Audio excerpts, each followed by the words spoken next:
It's Louis the Reporter here at Matchroom. I'm joined by Frank Smith. First of all, how are we doing? Huge card tomorrow night. I'm good, mate. Good to have you here. Thank you for coming down. Massive card. Connor Walker, Sam Egginton. As you know, if there's one thing it's going to be, it's an absolute brawl. Yeah. Absolute tear up. I can't wait for it. You know, it's good to be here in Wolverhampton. We're going to have over 2,000 people in there. If you heard the noise in here for the weigh-in with a couple of hundred people, it's going to be one to remember. Well, it reminds me of I think it was Wood Warrington. I think that in the press conference, very entertaining there. But are those kind of fight nights with the football fans or the big fan base is the best? Yeah, look, there's nothing better than an atmosphere. You know, it's what we love to see. And Connor Walker has pushed for so long to get an opportunity to fight here. And look, he's delivered in the ring, and that's why we're here, because he's taken his chances and he's set this opportunity up all for himself. 100%. Perfect opponent as well. Actually train in the same gym as Sam Egginton. I know that. Who's favourite then? Who's going to win? I can't be biased. I don't want to. I know. You know if you go in the gym on Monday, he'll be unhappy with you if you say. Yeah, exactly. Now look, it's a great fight, and respect to Sam, because he always comes to fight in every fight, and that's again why he's in this position he's in now, because people know what to expect when Sam Egginton fights. 100%. There's been a lot of noise on kind of how tough Sam is an opponent for Connor. You know, this kind of, not early on, but you know what I mean, it's a big tough test. If he does get past Sam, where's he next? Where's he go from there? He puts himself in a position. There was talk before about world title shots. You know, we were close to at one point making the Lewis Crocker fight before the IBF ordered the mandatory fight for him. You know, obviously got Katril and Giasov fight on May 23rd. That's an interesting fight, the winner of that. You know, there's so many opportunities out there. But if Connor just has to keep going in and doing what he's doing.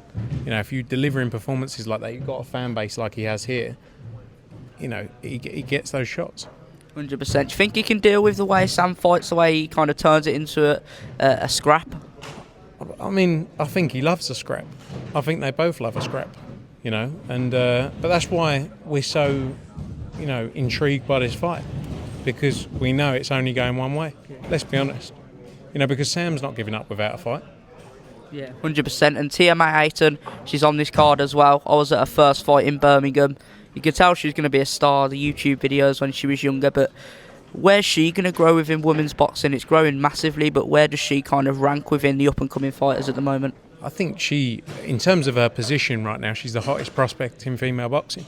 You know, and she understands that social demographic, that new age, how to promote yourself, how to build yourself. And when she gets in the ring, she delivers performances. I think, you know, in her last fight, she was a bit disappointed in the performance in there. But she's young, you know, and I think it's good to see someone who cares at the same time, and you could see that with her. And I think in Stevie Levy in this fight, it's going to bring out the best in her. And I honestly believe Tiah Ayton can go all the way in this sport. Of course, the sky's the limit, and with Matchroom as well, another woman fighter. I was at that one in Liverpool, Meatball Molly. What a great walkout! Probably one of the best walkouts I've saw live, to be honest. Great song. Where can she go within the ranks of women boxing as well? You know, it weren't that long ago you signed her, and she's already had numerous fights on the promotion. Yeah, look, she's still, I think, 4 or 5 fights in her career, in her professional boxing career. But she'll be looking soon to push towards those world titles. You know, look, female boxing is different in terms of stepping up through those levels. You know, I think you saw, again, a very mature, calm performance for her in that fight. You know, she had a lot of pressure in that one, with the build-up and everything, being in her hometown, with the walk-on, as you say, Jamie Webster, spectacular. So yeah, she's in a great place and got big opportunities ahead, especially with the platform she has. Of course. And how excited are you for AJ Fury? Finally, contracts are signed. We know AJ's got that warm-up fight, but how excited are you to get that done? Yeah, I can't wait. I mean, it's been a long time coming, hasn't it? It's been spoken about for so long. You know, he's obviously got July 25th in Riyadh first. He's fully focused on that. But yeah, it's finally here. And I always knew it would come. It's just we'd done so much talking about it. In the end, it was like, right, shut up and just get on with it. Yeah, I think I was in year 4 when that fight first got spoken about. So that shows it's been a while. Definitely shows. Year 4? What's that, 9 years old? Something like that. 8, How old are you now? 16. So 16. There you go. Well, sorry it took so long. I was waiting. But lastly as well, tomorrow night, how's it go down? It's going to be all-out brawl. I believe Connor Walker gets the win, but there is no way this is not a war. And the atmosphere is going to be unbelievable. Tune in live on DAZN. Thanks for coming down. 100%. Appreciate your time. Thank you.